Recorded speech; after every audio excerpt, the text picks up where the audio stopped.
Buongiorno amici sportivi, buona domenica da Jacopo Segalotto e benvenuti qui in diretta dalla Phoenix Arena di San Martino per la nona giornata del girone di ritorno a sfidarsi Clivense e Pozzonovo.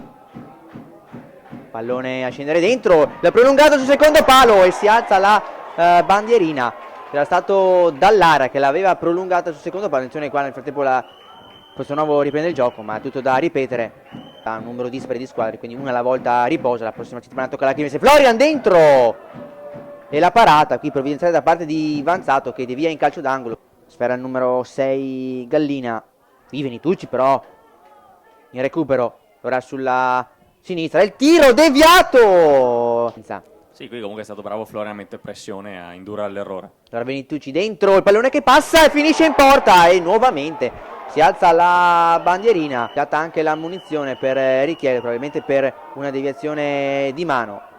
In area pochi minuti Attenzione prima. nel frattempo questo pallone gestito male. Pallone dentro, il tiro, Pavoni miracoloso e poi sulla ribattuta allontana Venitucci. Siamo pronti ed è iniziato il secondo tempo fra Clivense e Pozzonovo. Insomma abbastanza netta, poi ovviamente lì ha sanzionato un fallo che c'era. Ora pallone dentro, attenzione, la palla finisce dentro ma si alza la bandierina, gol annullato, aveva trovato la deviazione Cortella. Ora si combatte la testa del centrocampo, recupera Venitucci, servire Rossato, subito sulla destra per Cibin, 1 contro 1 con Violato, Cibin torna dietro, appoggia per Coci, subito per l'arrivante Fabris, uno sguardo in mezzo, traversone dentro, la girata! Damien Florian! E la butta dentro lui e porta in vantaggio la Clivense, questa volta è tutto regolare.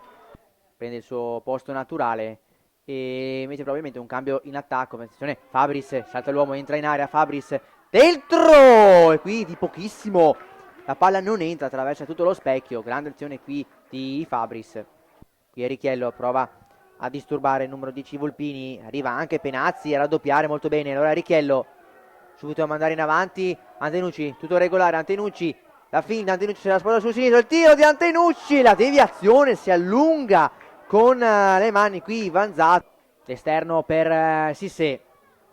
Entra in area col 18 Sissé se la sposta sul sinistro, ancora sul destro Sissé dietro per Richello, se la sposta Richello, va al tiro, Vanzato si allunga, fa suo il pallone. Richello tiene il pallone, arriva anche Venitucci, va verso la bandierina, pallone ancora dentro, ritorna molto bene da Richello che entra in area, Richello, la parata di Vanzato, poi Antenucci, ribattuto all'indietro, spegne sul fondo ed eccolo qui il triplice fischio a sancire questa grandissima vittoria da parte della Clivense.